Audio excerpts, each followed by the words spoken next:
So welcome you wonderful, wonderful people. Thank you for being here live and thank you for watching on the recording. Today is our last, I'm just gonna mute you. 1 second. Sorry, it's not only because I can hear the feedback, not because I don't want to hear you.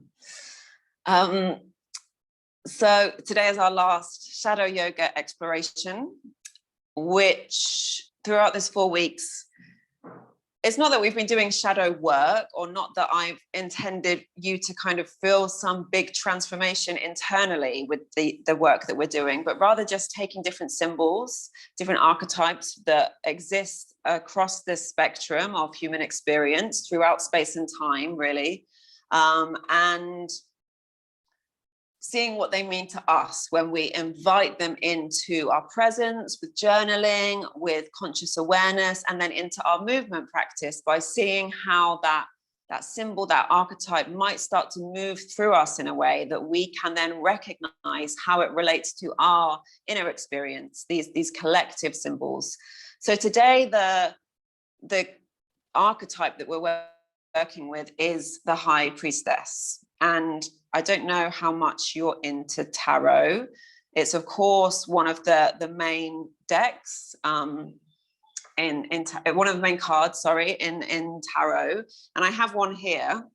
Actually, I'm going to introduce her properly later, but even though she's in tarot, she's also just an archetype outside of that. So, you know, that tarot is made up of archetypes. So she's in myth, she's in nature, she's in us, and we can recognize her in lots of different ways, but we're going to call her in shortly. But first, we're going to do some journaling. So make sure you have the playlist ready for when we start. It's not going to be just yet, but so we can be as kind of seamless as possible going into it. But also need your journal and your pen. And if you do have something today that maybe it's a card, maybe it's a crystal, maybe it's a photo, just something that makes you feel very you and very safe and very loved, something that you feel like is protective. If you don't have something to hand, it really doesn't matter. You can still do that with just the visualization when we come to it, but have that by you if you do have a physical object.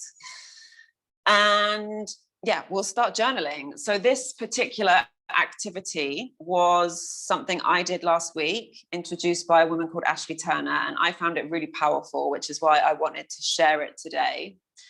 So the invitation is to think of somebody who you deeply admire, who you really, really admire, who you think, wow, I love how they're in the world. I love how they move through the world. I love what they're putting out into the world.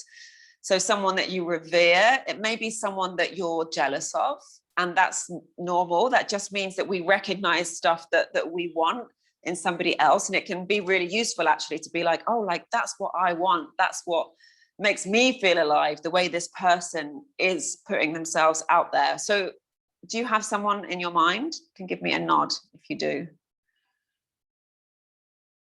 And don't second guess it if you're not sure, just the first person that came into your head. There's not like, it's not going to go horribly wrong if you pick the wrong person, but just someone who you feel like, yeah, they're great, they're fucking great. And you're going to write a letter to them. So have that person in your mind, and you're going to begin the letter, dear, blah, blah, blah. So dear, insert name.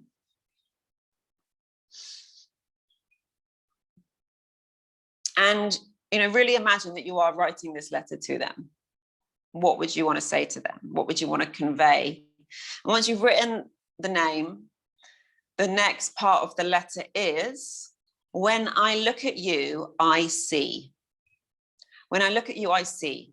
And then maybe there's qualities, maybe there's something physical that they do. Maybe there's traits. Maybe there's a success, maybe there's a story, maybe just something. When I look at you, I see. And you can keep writing different things that come up, that come into your mind's eye as you prompt yourself with that. When I look at you, I see. And just keep writing until you stop.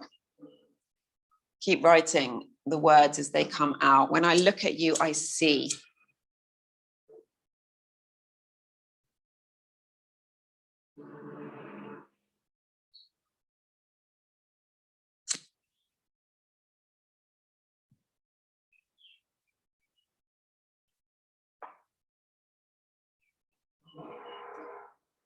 And if it is somebody that you maybe have some feelings of envy towards, try not to let that be something bitter that comes out. You're not, you bitch, you've got everything. But you know what it is, you can still say what it is you're envious of, but in a kind of beautiful, celebratory way, those things. And once you've run out of steam with when I look at you, I see, you can move into when I look at you, I feel.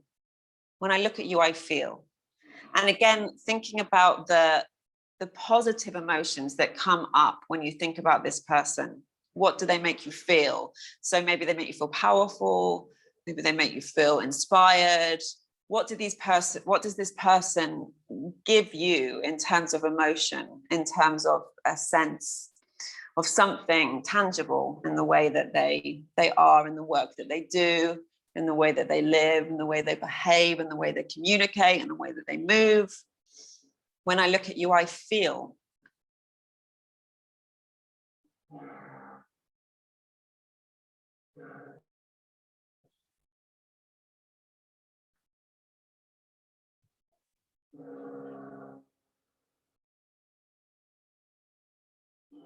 And I hope the noise is okay. They're drilling very hard next door, but hopefully the mic's not picking that up. Can you hear the drilling?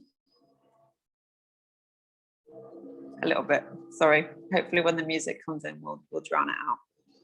It's very upsetting for me. I can hear it a lot. Okay, so when I look at you, I feel. Anything else you want to put in, anything else this person makes you feel, then write that down. And then when you finish, put your journal to the side and you can kind of look up so that I know that you're done.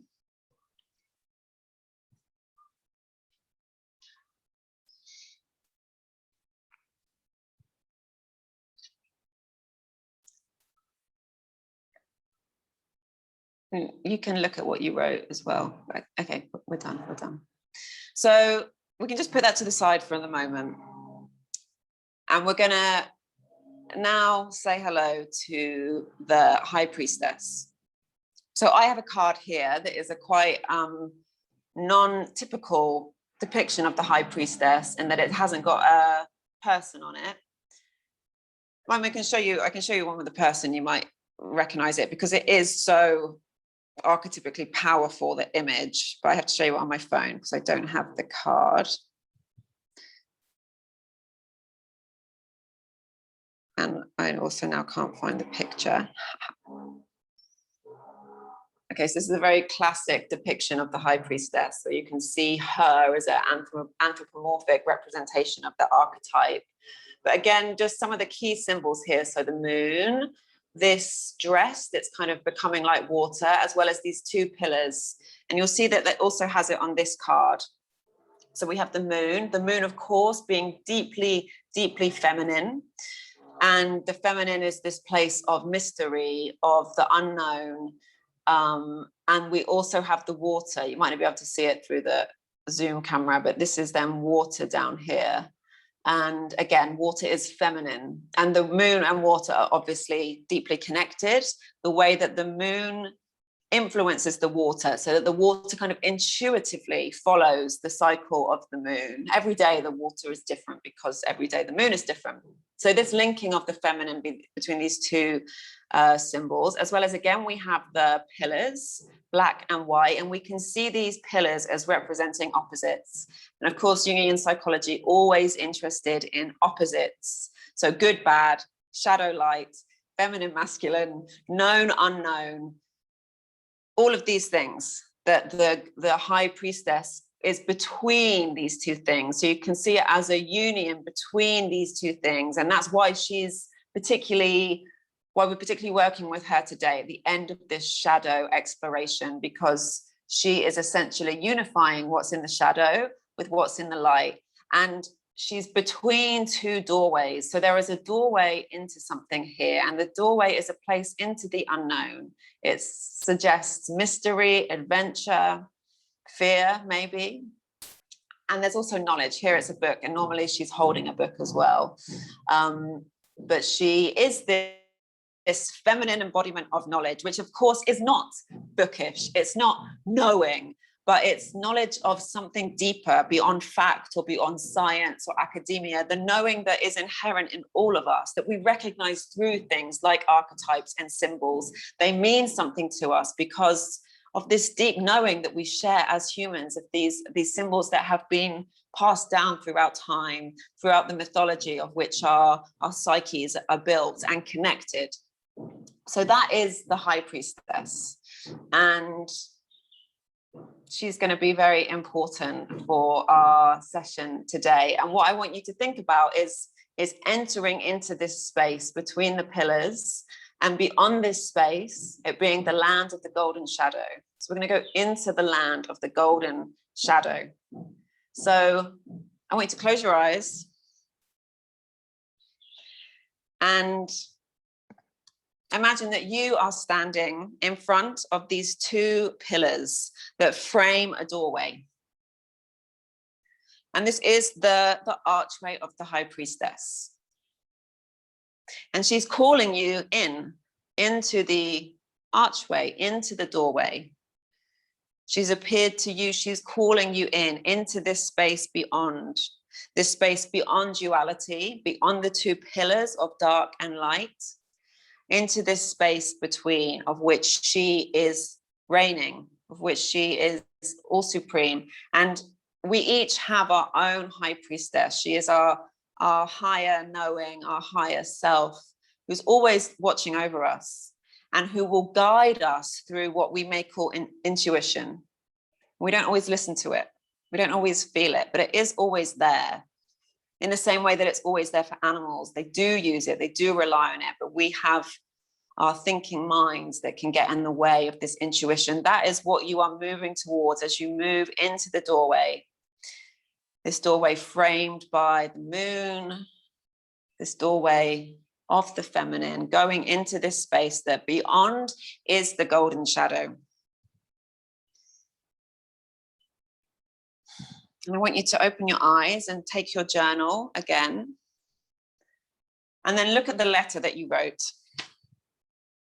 And I want you to take the name of the person that you identified.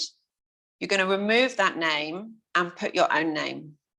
So, dear Jade, when I look at you, I see, but it's the same qualities that you wrote for that person. Can you put yourself in that position of reverence for yourself? Dear Judy, when I look at you, I see. So you can write the letter again with the exact same words, but address it now to you.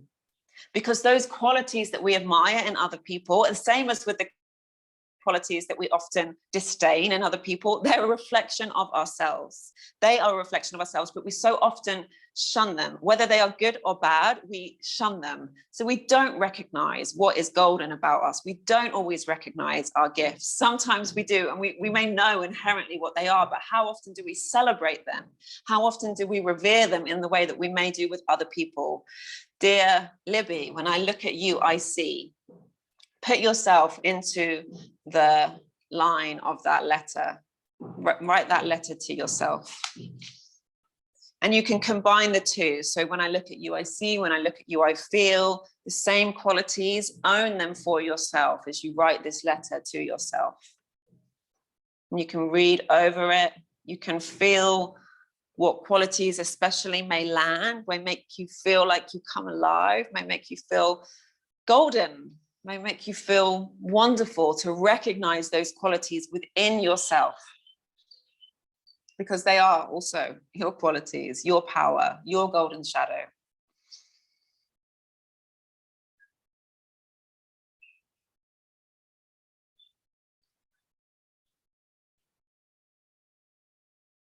And when you've done, you can put the journal aside and look at me so I know, but take your time, don't need to rush. You have plenty of time.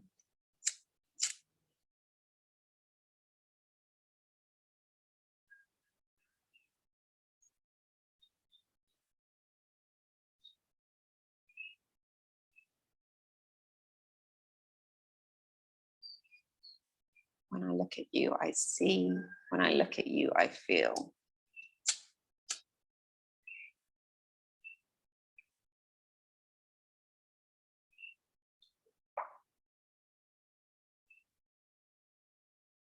And throughout the movement practice, I want you to know that the High Priestess is always championing these qualities within yourself, cheering you on, celebrating that goldenness, that light within you. And she is a way that you can continue to cultivate being with those qualities, to celebrate them, to own them, to cherish them. Shadow work is not always rough or dark or bleak. It's also golden and beautiful, even the dark qualities as well. We looked at the snake. The snake is so beautiful, the siren, this beautiful mystery, this deep feminine sensuality. The dagger, the power of the dagger, the strength of the dagger, all these symbols that we're working with, they are immensely powerful. Whether we attach good or bad, light or dark to them, there is power, there is beauty in what they represent across the spectrum of our shared consciousness.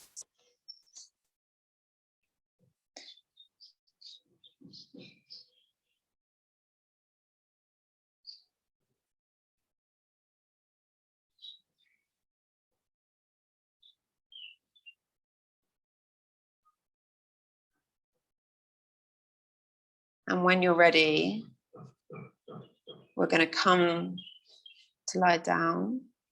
But we're going to need to press the playlist as well, so make sure it's near you before you lie down.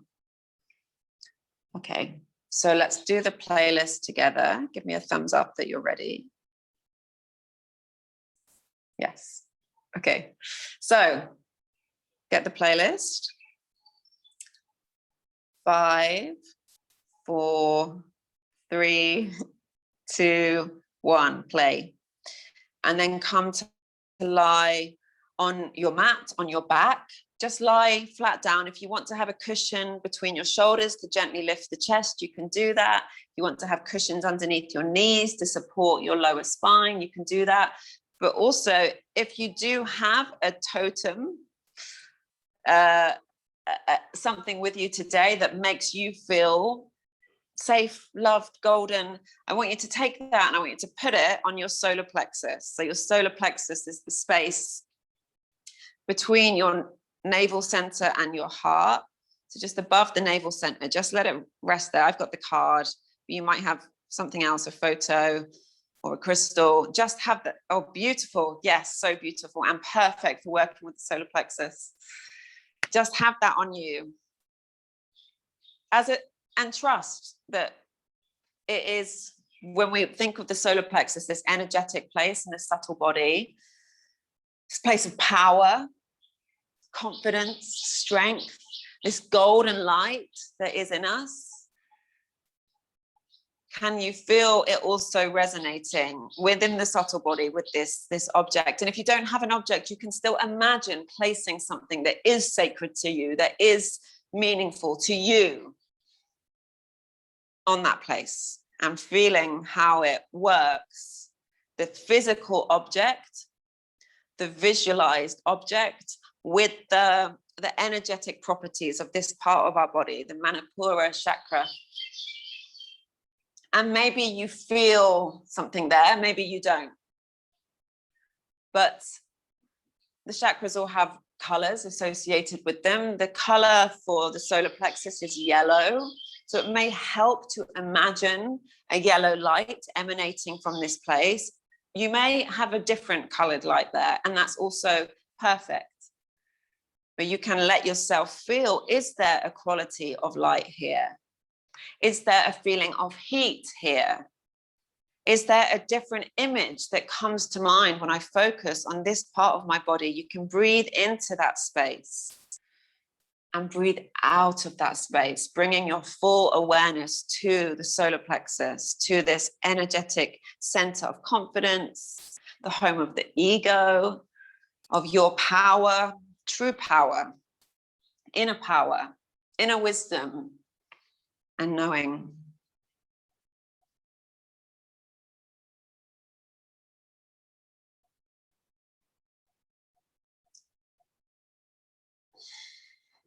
Can you place those words that you owned for yourself, that you took ownership of, these words of reverence and respect and celebration? Can you feel those words in that place as well? Maybe even a different word emerges from that place that you also want to celebrate about yourself.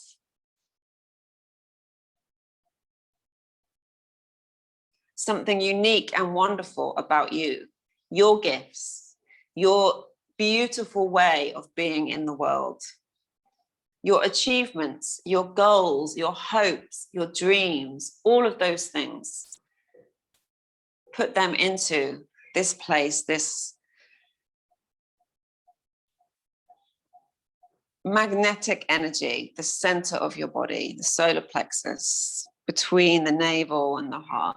And maybe you feel that space getting bigger. Maybe you feel it really contracting to something very, very defined. Keep breathing into this space, lengthening the breath, aware of the quality of the breath, breathing through and from this space.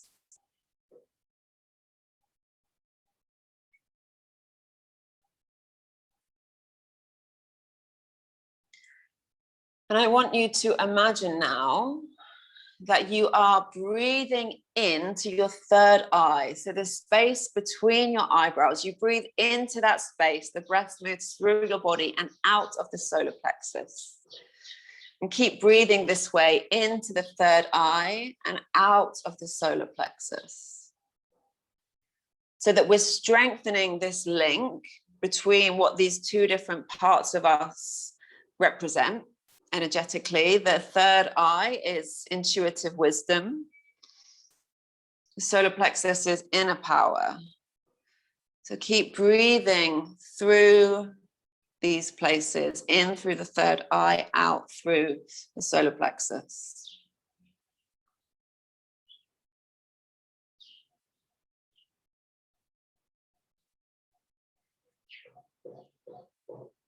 How subtle can you make this breath in the third eye, through the central channel, out through the solar plexus?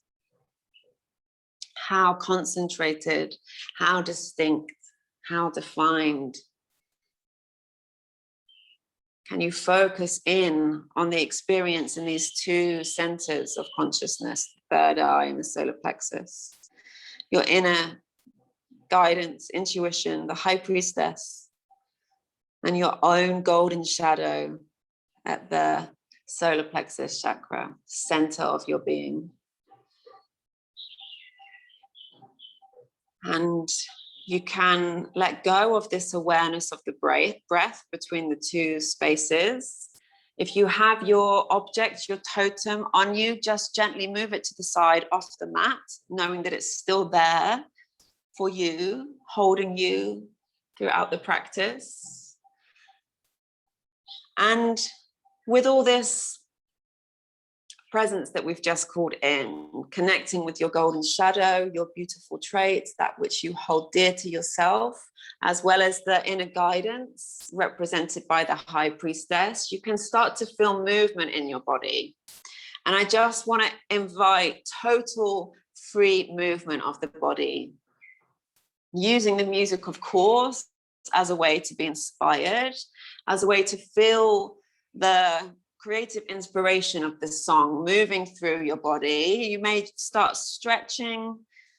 I don't want to prompt you to do anything. You move however you want to move here. We are very eventually going to come to stand, but you can decide how you want to get there, and you have the whole length of this song to get there. Can you really just come to a place where you are moving from you? So often in yoga, we are waiting to be told what to do. So often in life, we are waiting to be told what to do. And we are going to do that today as well. But throughout the whole practice, I invite you to still have your own specific experience of the sequence we're going to move through. Here, it's just you. This is for you. This opening is for you, your movement, your body, your expression.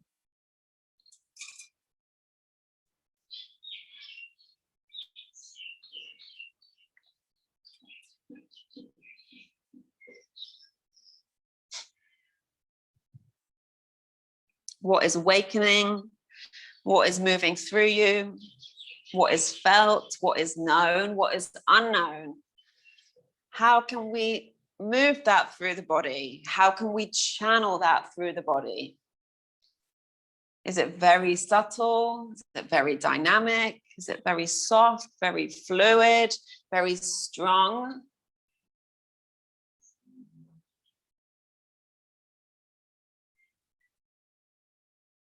And as you presence yourself into your own intuition, your own movement, how does that feel through the fingers, through the toes, through the arms, through the legs, through the solar plexus?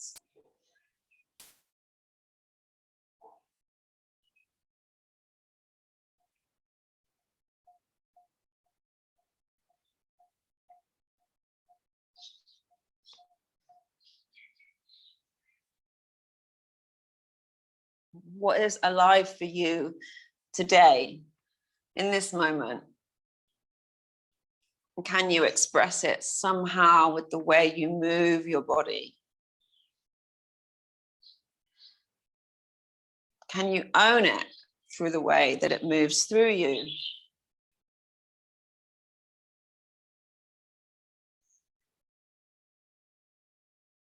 And if you're not already there, start to think about coming up to stand.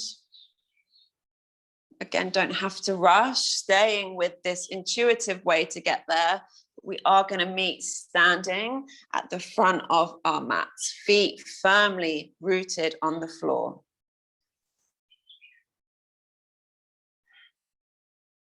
And we're going to come into a breathing practice called Kapalabhati. How we do it is we just inhale, exhale through the nose. If you're menstruating, you're going to do a gentler version of it. But to do it, you inhale from the nose and then force the exhale out. So you're going to pump the belly. Well, the belly is actually just going to naturally pump as you breathe. So inhale. That was 10. So you can imagine the diaphragm is pulling up with the exhale, and it's going to move the belly. And if you're menstruating, just do deep, slow belly breaths, but deep, deep breaths. Okay, we're going to go again together. We're going to do 20 rounds of Kapalabhati. So inhale and begin.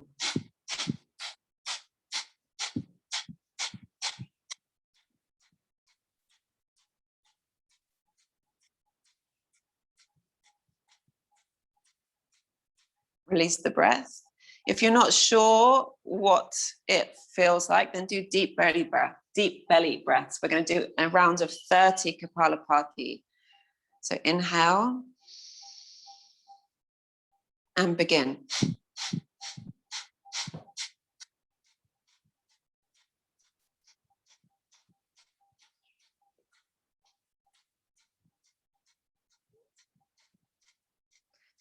Release the breath and feel how the breath just naturally returns to its own steady flow. So you stop trying to control the exhale, stop trying to control anything. The breath will just naturally settle back down into stillness. I mean, you're still breathing, obviously. Yes, not stillness, but into a less contracted experience of the breath. Exhale through the mouth. And we're gonna come to do sun salutations. So I'm gonna guide, but you can do this at your own pace, totally. We're just warming up the body. So come to the front of your mat. And feet down. Inhale, reach the arms up. Feel the shoulders awakening as you reach. And exhale, pushing through the air with the hands, hinging from the hips. Bend the knees as you come down, hands towards the floor or the floor. Inhale, look up, and exhale, step back to plank or maybe all fours. And slowly bring the chest between the hands all the way to the floor. Bring the fingertips off the mat, feet flat on the floor, lengthen the tailbone. Inhale to cobra. And exhale back down, hands underneath the shoulders, tuck the toes, push into the hand, into the fingertips, lift the hips high to downward facing dog. Take a few breaths here, knees bent. Push the floor away from you with your hands, with your fingertips. Pull the shoulders up your back as if the armpits were lifting up. The chest moves into that space between the armpits. Lift the pelvis high. Maybe you straighten the legs. Inhale, look forward. Step one foot forward. Step the other foot forward. Inhale, lift the gaze, lengthen through the spine. And exhale, fold, Uttanasana. Inhale, reach the arms up, look up. And exhale, back down, hinge from the hips. Down to Uttanasana. You can keep the knees a bit straighter if that feels good, or bend them as much as you need. Inhale, lengthen through the spine, out through the tailbone, out through the crown of the head. And step back either to plank or all fours.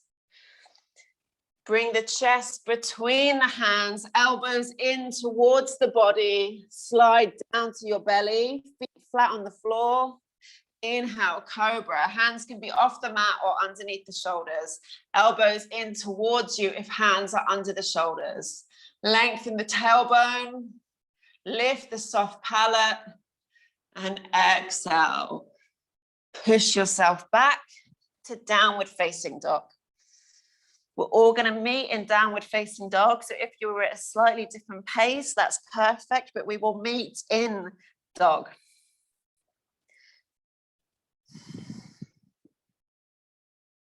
Feeling your breath here. Feeling back into that solar plexus, into this space between the navel and the heart. Really push down. First of all, walk the right hand back just a little. And then push down with the right hand. Take the left hand over towards either the outside of the right calf. So you bring the arm underneath you, take hold of the calf or maybe the ankle, and twist your torso underneath the right shoulder. So we're twisting from the solar plexus, twisting here. Maybe you can look under the arm to the ceiling. And then look back to the floor, left hand down. Inhale, right leg lifts up. Extend through the leg into the space behind you. Flex the toes and look forward. Start to step the right leg forward, maybe halfway. You can take the right elbow underneath the back of the right knee to step that right foot all the way forwards. Drop the back knee.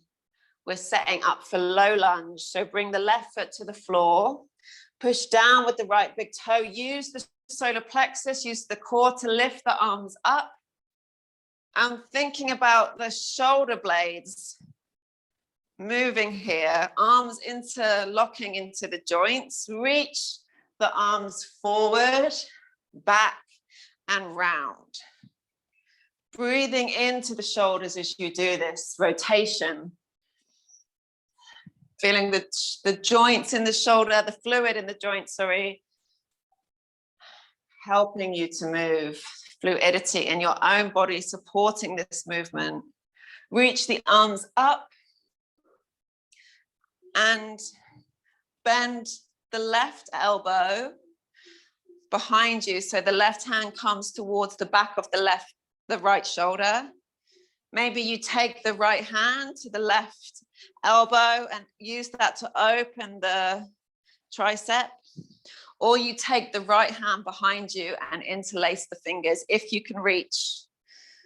Widen the collarbone.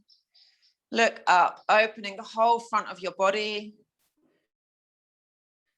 And then reach both arms up. hands to prayer, and bring the left elbow outside the right knee. Use that left arm to push into the right, push the right into the left, and twist the body to the right in a twisted low lunge. Release the hands back to the floor, fingertips to the floor, pulling back from the right hip. Extend the right leg into Ardha Hanuman, half monkey. Just opening up the back of the leg here. Step the foot back down, both hands down, step back to downward facing dog. Taking a breath here, maybe bending one knee and then the next, before we come to the other side. So first, the left hand comes in just a fraction, and then bring the right hand underneath the body over to the outside of the left calf or the left ankle. And then use that grip on the leg to turn the body to the left, looking under the left shoulder, the left armpit.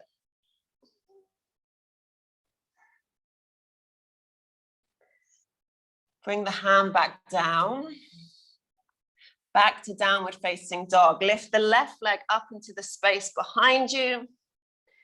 Step the left foot through between the hands, drop the right knee, right foot to the floor. Push into the left big toe, inhale, back to our low lunge. Feeling the opening coming up from the pelvis, zipping up through the core, right to the solar plexus. We're gonna reach the arms forward, round and back. Moving with the breath.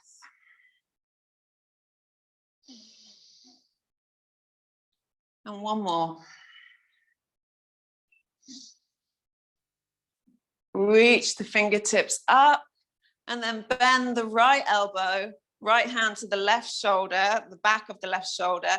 Either take the left hand onto the elbow and use that to make some more space, or take the left hand behind you. Maybe you can take the bind, widening the collarbones, zipping up through the pelvis, the core, opening the front of your body. And then release the hands, both hands to prayer. And we're going to take the right elbow outside the left knee, twist over towards the left. Hands pushing into each other, turn the chest up towards the ceiling. And then both hands come down to the floor and step back, downward facing dog. Inhale, reach the right leg up. Look between the hands, step the right foot through. And this time, keep the back leg lifted, or you can drop it and repeat what we did. Otherwise, we'll repeat it with the the leg lifted. Push down with the right big toe, reach the arms up. Reach the arms forward, spiraling the shoulders as the arms move up, round, and down.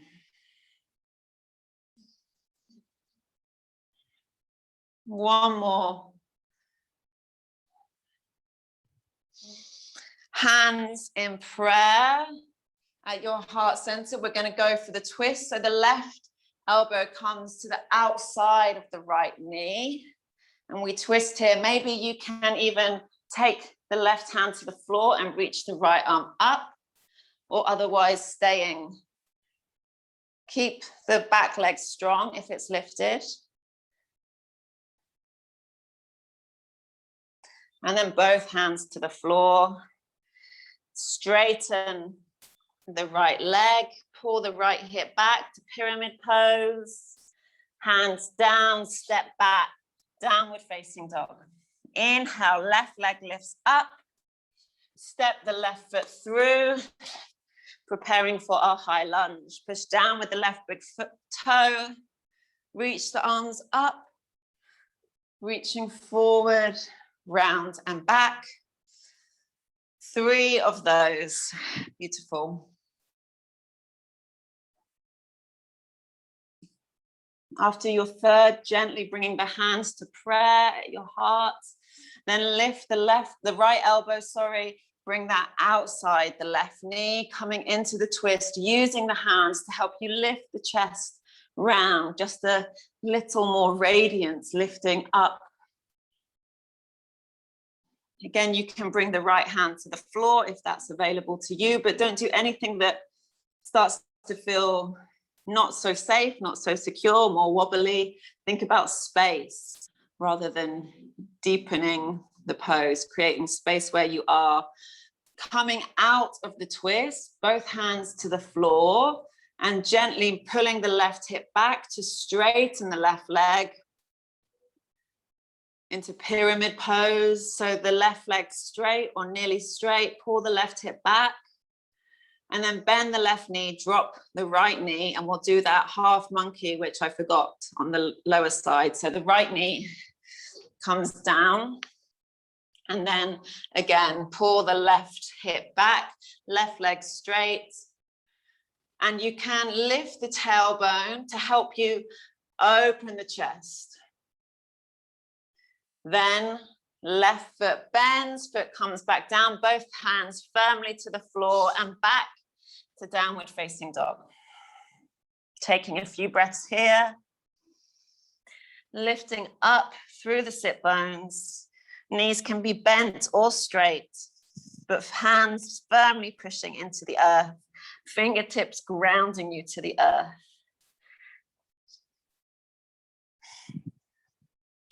Walk the right hand in just a smidge. We're going to do this twist again. Bring the left hand underneath the body over towards the right calf or the right ankle, and then twist from that space underneath the shoulder, underneath the armpit.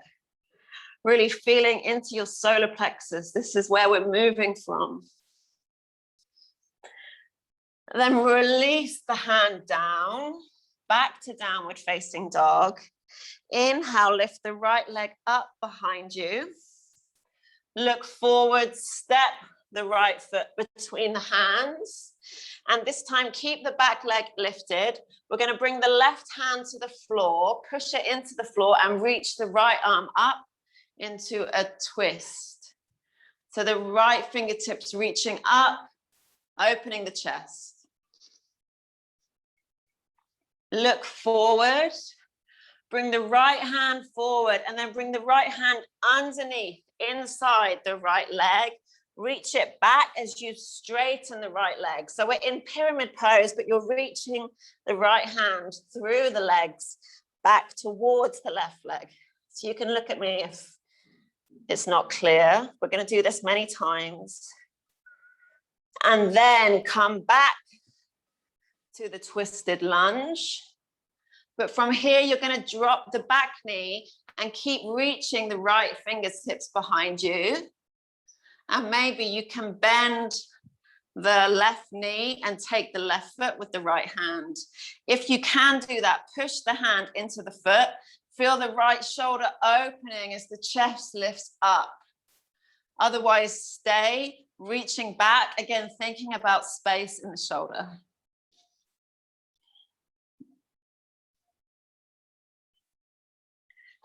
Then from here, release the foot. Bring both hands to the floor and you're going to walk yourself over to the other side, coming onto the left foot into Skandasana. So sink the hips low. The right leg is extended, toes pointing up. And you can be on the ball of your left foot or flat on the floor. But use the left arm inside the left knee to twist here. Maybe you can reach the arm up. Maybe not, you stay down, still think about opening the chest to the right. Then both hands to the floor, turn to the back of your mat. We're going to come back into this twisted lunge, but now the right hand presses down, the left arm lifts up into this twist. We're going to do exactly the same on this side. So from this twist, you start to straighten the left leg, bring the left hand underneath your body, reaching it back towards the right leg. So left arm inside the left leg and reaching back behind you. Bring Bend the left knee, push down with the right hand, back to this twisted lunge, then drop the right knee, take hold of the left foot. Sorry, drop the right knee, take hold of the right foot with the left hand, open the shoulder. If you have the foot, twist and release the foot, both hands to the earth. You're gonna walk yourself back to Skandasana on the other side. So the right toes point out to the corner of the mat and you sink the hips low. And you can keep your fingertips on the floor. You can come onto the ball of the right foot, but really think about straightening the left leg. Maybe you can bring the right elbow into the knee and open, twisting. Then both hands come down, turn back towards the front of your mat. We're back in our lunge. Lift the right leg up and release it down to downward facing dog. We're going to do exactly the same sequence, but now beginning with the left foot. So take a few breaths in downward facing dog to bring yourself back to center, remembering where we're moving from, remembering that we're moving with this grace. So not doing anything that means you start to feel unbalanced or shaky, but we will begin. So the left leg lifts up behind you into the space behind you. So rather than thinking about height, think about light, stretching, radiating back with the left foot. And then bend the left knee, step it between your hands and the right hand down, lift the left arm up into a twisted lunge. Making space here. And then we're going to come into this pyramid as you start to straighten the left leg. Bring the left hand inside the left leg, reach back towards the right. Push down with the left foot. Maybe you keep the right heel lifted, or maybe it comes to the floor. And then unwinding that back to the lunge, drop the right knee, reach back. Maybe you can take the foot, or maybe you keep reaching with the hand and still feeling the opening from the shoulder there. If you do have the foot, push the foot into the hand as you pull the foot with your hand towards your bum. Releasing that, both hands come to the floor and you walk yourself to the back of the mat to Skandasana. So the right knee bent, the left leg straight. Maybe you open. Maybe you can take the bind. But another breath wherever you are here. And then turn back the other way to repeat. So into this high lunge position, push down with the left hand, reach the right arm up. Then start to straighten the right leg as the left arm comes underneath. Left foot to the floor. Come back to the lunge, reach the right arm up, but keep moving it back. Maybe you take the foot, or maybe you stay reaching, breathing into the right shoulder. Both hands to the floor. Walk the hands back over the middle of the mat, back to Skandasana. Right leg straight. Maybe you can twist, open, turn towards the front of the mat and step back to downward facing dog. Let's do this twist in downward facing dog. So just move the left hand in a fraction and then reach the right hand to the left calf or left ankle and twist underneath the left armpit. Breathing steadily, moving from the solar plexus. Feeling heat for sure. And then once you're satisfied with that twist, come back to downward facing dog, and then move the knees slowly to the floor, come into child's pose. So knees down, forehead to the floor. Take a moment to breathe, to feel, to be.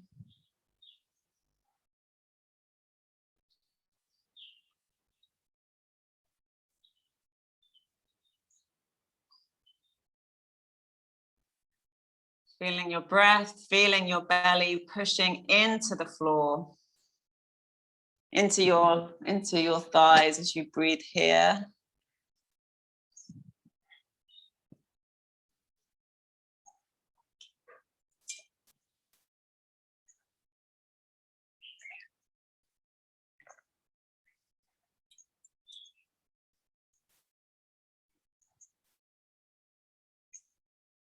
From child's pose, gently lift the head. And we're going to come to puppy pose. So walk the hands forward more. Have the knees, the hips about in line with the knees. Keep walking the hands forward and then sink the forehead to the floor. Thinking about opening your shoulders here. So moving the shoulder blades back.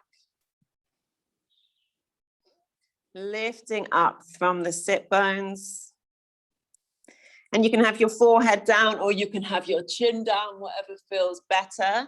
But I really mean better. So if having the chin suddenly makes it not feel good, don't do that, even if your body lets you do it.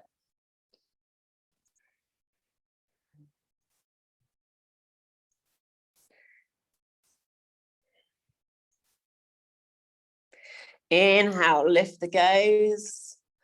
Walk the hands back. Tuck the toes and lift up to downward facing dog. We're going to do the same sequence, but I'm going to give some options to deepen. You obviously don't do that if that's not what feels right for you today. So from downward facing dog, walk the right hand in a little, and this time also walk the left foot in a little, so the stance is shorter. Then you can either do what we did before, bring the left hand to the outside of the right leg, or lift the right up, bend the knee, really pushing to the right hand. See if you can lift the left fingertips off the floor. So it's just the left foot and the right hand. And maybe you can take the left hand to the right foot, feeling a lot of power, moving from the center of your body to stay balanced. And then wherever you are, release back to downward facing three-legged dog, with the right leg lifted, and step it through. Coming into our twisted lunge, left hand down, right arm reaches up, and then bring the right hand underneath the body, between the right leg, extend the right leg. Coming back, the high lunge. Drop the left knee. Maybe you can take the foot. And if you can take the foot, you can have the left hand down or come onto the elbow. And still opening the shoulder here. Release the back foot. Bring the right fingertips down. Walk yourself over towards Skandasana at the back of your mat. Right leg extended. Use the left arm into the left knee to open the chest. Release, turning towards the back of the mat. Repeating on the other side. Left hand down, right arm reaches up. Exhale, start to straighten the left leg. Bring the left hand in the inner left thigh. Pyramid pose, reaching back towards the right leg. Back to twisted lunge. Drop the right knee, maybe take the foot, and either on the right hand or the right elbow, opening the shoulder. And release both hands to the floor. Walk yourself back to Skandasana. This time the right knee bent, the left leg straight. Reach the left fingertips up, twist. Turn back to the front of the mat. hands down, three-legged dog, right leg reaches up. And this time, bend the right knee, open the right hip, either staying here or let yourself step the right foot behind you. Keep opening from the right hip. Turn, pivot on the left foot so the left toes point towards the back of the mat. Lift the hips and the chest up to wild thing. Right arm reaching back behind you. And then right hand comes back to the floor. We're going to all meet in downward facing dog. So you can still do that, just opening the right hip without coming to the flip dog. Let's do the left side.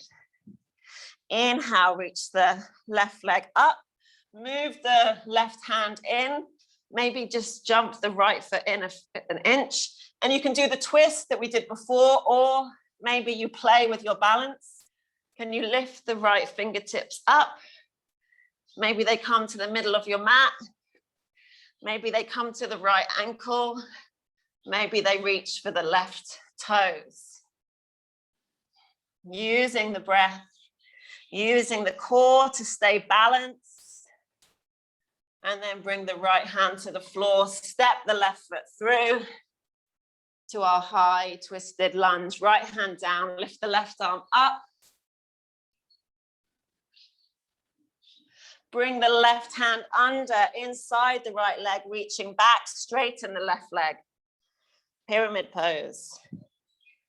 Back to twisted lunge, reach the left fingertips up, drop the right knee. Maybe you reach for the toes, maybe you reach.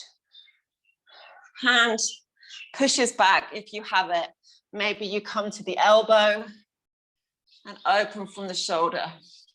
Breathing into that space. Release the foot. Both hands to the floor. Walk yourself over towards the back of the mat. Right knee bends, left leg straight, Skandasana. Open the chest. Maybe the bind, maybe reaching, maybe balancing. And then all the way to the back of the mat. We repeat, left hand down, reach the right arm up. Twist, straighten the right leg, reach the left arm through the legs. Step the right foot back down, the left knee down, reach behind you. Maybe you take the foot, maybe the left elbow comes down, open the right shoulder. Then release the foot, right hand to the floor, push yourself up, walk yourself back, Skandasana, left knee bent, right leg straight, both hands down, turn, then back to three-legged dog, the left leg lifts, bend the left knee, open the left hip. You can stay here, breathing into the hip, or you step the left foot behind you into wild thing, pivot on the right foot, reach the left arm behind you, hips, chest opening, unwinding, back down, reach the left leg up, downward facing dog, knees down, child's pose, push the hips back, rest the forehead down, breathing here. Finding what you called in for this practice, your golden shadow, the intuitive movement, guidance of the High Priestess, your higher self, your innate wisdom, your instinctual knowing, all of that here, the end of this quite sweaty, perhaps, for me, very sweaty movement, letting that all kind of marinate now in the body as you just rest in child's pose.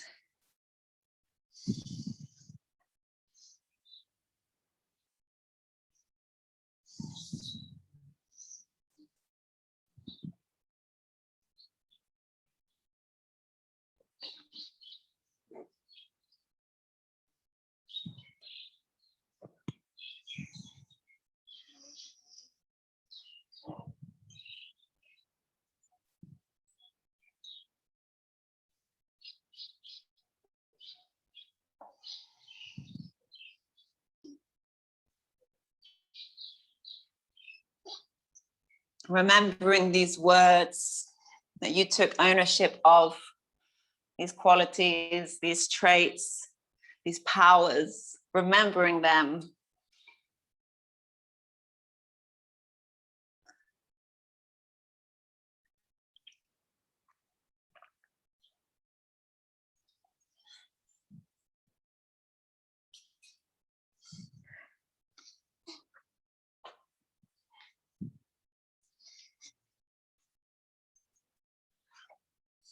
From child's pose, lift the gaze, look towards the front of your mat and start to move the hips up as the torso starts to come down, the belly flat to the floor.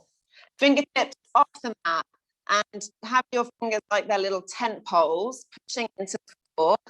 Feet push down, length the tailbone, inhale, lift up, cobra. And you can play with the placement of the hands, maybe wider, maybe further forward, maybe closer back, until you find a space where it feels good. You don't have to come up all the way, of course, the elbows can stay bent. We're just going to move with the breath. Up to cobra and exhale, rolling back down. So like a kind of small little wave lapping on the tide, on the shore. This rolling, gentle rolling of the spine. Don't go any further than is safe, than is comfortable.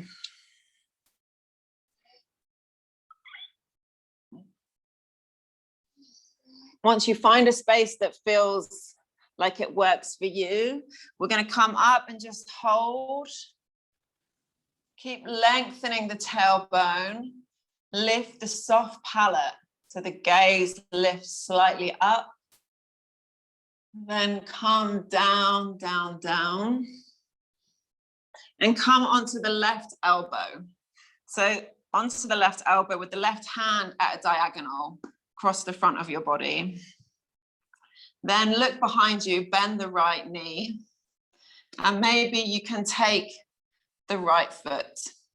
If you can't, just keep looking behind you and you can think about moving the foot without taking hold of it. If you have the foot, start to pull it towards you, look forwards, and maybe you can even turn the fingertips over the toes so the fingertips are forwards. Just breathing here wherever you are. Bring the gaze forward if you haven't already. Feel the opening in the right shoulder. Then release that foot. Bring the weight onto the right forearm at a diagonal. Bend the left knee. Look back at it. Can you take hold of it? And maybe you can bring the fingertips over the toes so that the fingertips roll forward. Gaze comes forward. Gently pull the left foot in towards the glute if you have it. And then release and bring the whole torso down so that you're resting your forehead on your hands. Just feel the belly pushing into the floor as you breathe. Away from the floor. And both knees this time so that the feet come up. You can lift the head. Take the hands behind you and take hold of the ankles, or maybe just the tops of the feet, whatever feels better. Push the feet into the hands, and you can bring the forehead back down to the floor. Or inhale, you're going to push the feet strongly into the hands and use that traction to lift the chest off the floor into Dhanurasana, bow pose. Keep pushing the feet into the hands. And exhale, come down. Release. Bring your head back to rest on your hands or one cheek to the floor.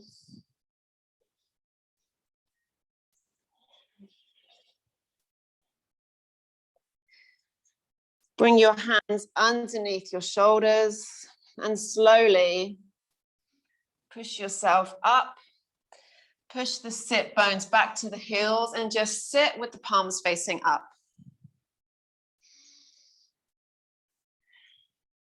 Catch your breath.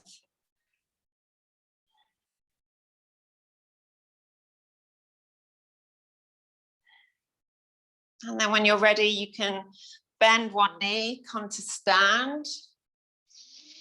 We're just going to start to, with the beat of the music, gently bounce on the heels. So feeling the weight of your body with this bouncing. So there'll be like a reverberation through the body, through the bones. And you can just feel what feels right for you here. If it's gently bouncing, if it's shaking, if it's maybe more of a jump, but feeling the energy moving through you with this very different way of moving now.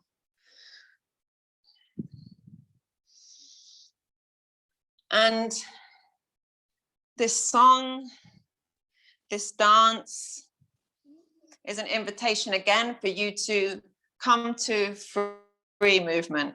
So you can do whatever you want to do. If it's just this, bouncing, shaking, that's perfect. If you want to do a whole shebang yoga sequence, that's perfect.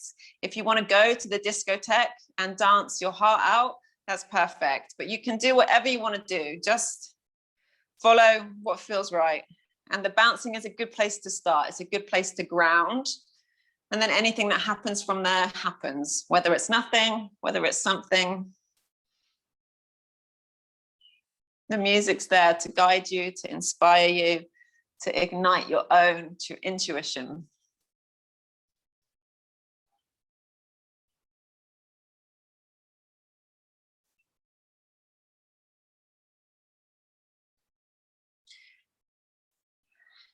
And it may be jumping, leaping, dancing, flowing.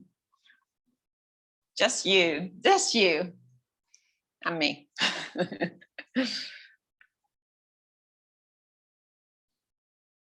Shaking can also be a good way to release the kind of structure, restrictions that we sometimes have in yoga when we're following a sequence. You can shake that off. You don't need to hold on to that. Don't need to hold on to the practice at all. It's just moving through you, moving through us, moving through this space.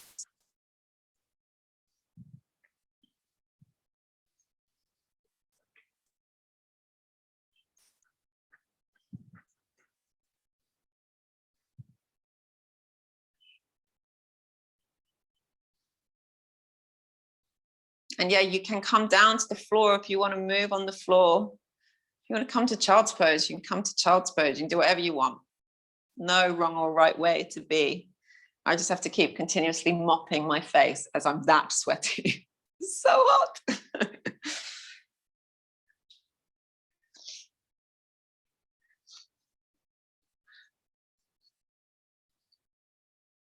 This golden light, this golden shadow, the things that we don't always celebrate about ourselves, but which deserve to be celebrated. Your gifts, your power, your magic.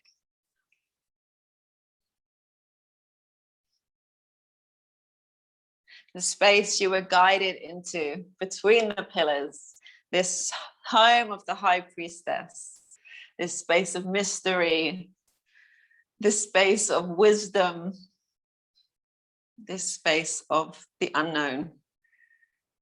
Dancing, moving, being in that space, which is always within us. That's why the High Priestess is such a ubiquitous symbol.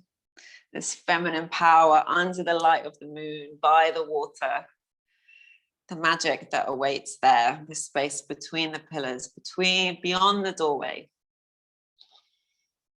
And as the music starts to settle, the movement starts to settle,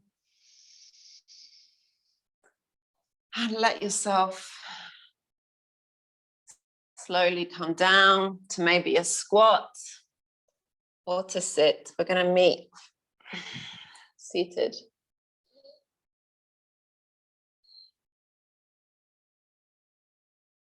Give yourself a hug. Bend the knees, hug them in towards you. Not quite finished yet, but for a hug. Just using this last power of the solar plexus for these last few poses. You're going to keep the knees bent, but now bring the hands, the arms to the back of the knees. We're in a supported Navasana, supported boat pose. So you're on your sit bones, really engaging the pause, the core, using the power of the solar plexus. You can start to lift the knees a little higher and pull the shoulders back, open the chest, supported Navasana. Bring the feet down to the floor. You can come back into exactly that, or maybe you want to release the hands, the arms, and come back to the same, but without the support of the hands, the arms. Still really using the core here. We've really kept a fire burning in there through the practice. Come back down, and if you were wobbling there, then do the lesser one again. So it's not we're not rocking the boat. We're not rocking the Navasana. I want a steady flow on this boat. Maybe we're going to come back again. So that's either hands behind the knees, arms outstretched, or maybe legs straight.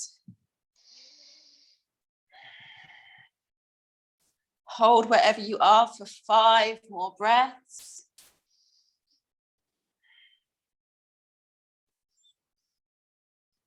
You've got this. 1 more breath. And then release the feet down. Bring the hands behind you, fingertips pointing towards your body, towards the feet. Straighten the legs. Inhale, lift the hips high. Purvottanasana. Can you get the toes to touch the floor as you let the head drop, opening the whole front of your body? Reverse plank, Purvottanasana. And then exhale, drop the sit bones back down. Bend the knees, reach the arms forwards, and using the core to gently come down. We're going to come to bridge pose. So feet flat on the floor, heels 1 hand's distance between the sit bones and the heels. Head is back, pushing into the space between your ears at the back of the skull. And we're going to just slowly push into the feet, start to let the pelvis tilt up and then back down. So you can keep it very, very gentle, or you can start to bring it a little bit higher. And as it comes higher, imagine the knees moving forwards. And that's what kind of lifts the hips up rather than over engaging the glutes. Keep pushing into the back of your head. The shoulders nestle towards each other if you are coming higher up. And from here, maybe you take the hands underneath the sacrum if that feels good. Or maybe you interlace the fingers behind you. Keep pushing into the feet. Keep pushing into the back of the head. Lift the chest. Can you release from the glutes more? And then come down, all the way down, rolling through the spine as you come down. Now, some options. One option is to come to wheel. I'm not going to walk us through wheel. I trust that if you have wheel in your practice, you know how to get there safely. If you don't, then you're not going to do it today. But maybe you take a cushion or a block and bring it underneath the pelvis, underneath the sacrum. If you're in wheel, then you can go for that. But otherwise, we can come to a more restorative pose, just lifting the hips here. Or you can do exactly what we just did again with bridge, lifting up without the support underneath you. And if you're in bridge, maybe you then want to lift one leg, the other leg, or you stay like I am on the support underneath you. It's very restorative. So choose which way you want to finish the movement part of the practice. if it's full wheel, a supported bridge, if it's bridge.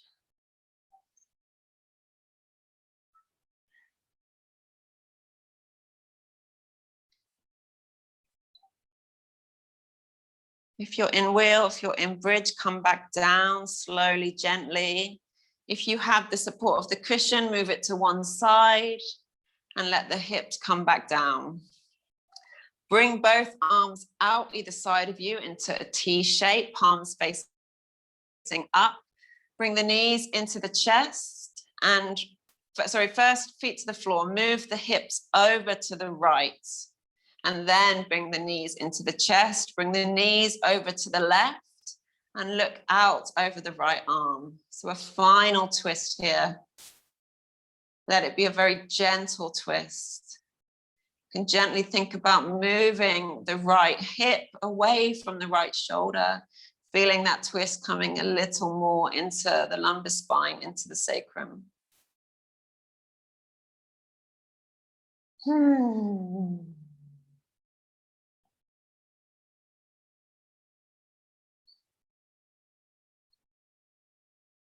Knees back to center, feet down, move the hips over towards the left. Knees in and then over towards the right. Look out over the left. So same twist on the other side, just letting it be a place to release any last tension. Release the bones, release the muscles. If you need to go, that's perfectly fine. You can go. Go with love. Thank you for coming.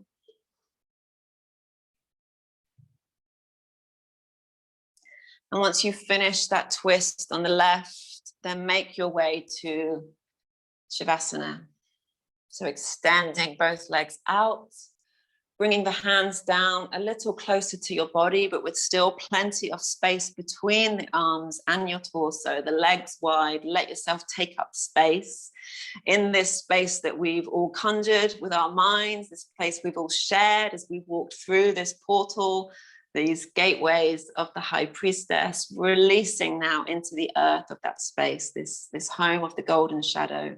Let your body be heavy, let yourself be welcomed by the earth as you release everything and come to Shavasana.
And start to let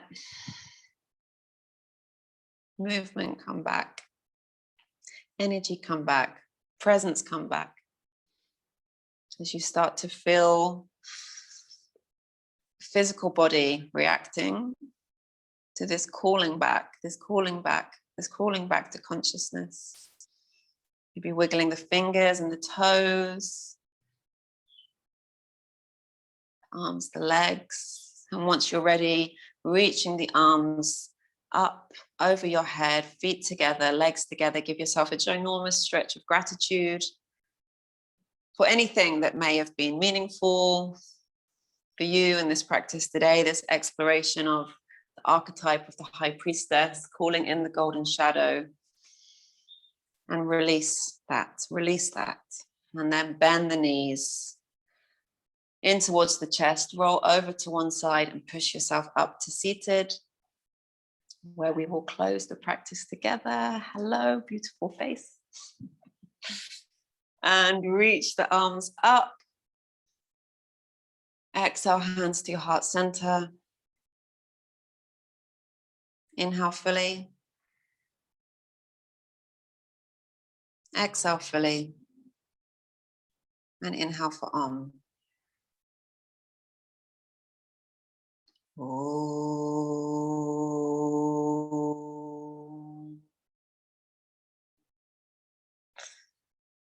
Thank you so much for joining this 4-week exploration of all these different meanings and symbols. And I hope that it was rich, and I hope that things continue to emerge from you from all that we've explored. I'm going to love you and leave you and wish you a very beautiful rest of your day. Mwah. Take care, darling. Bye.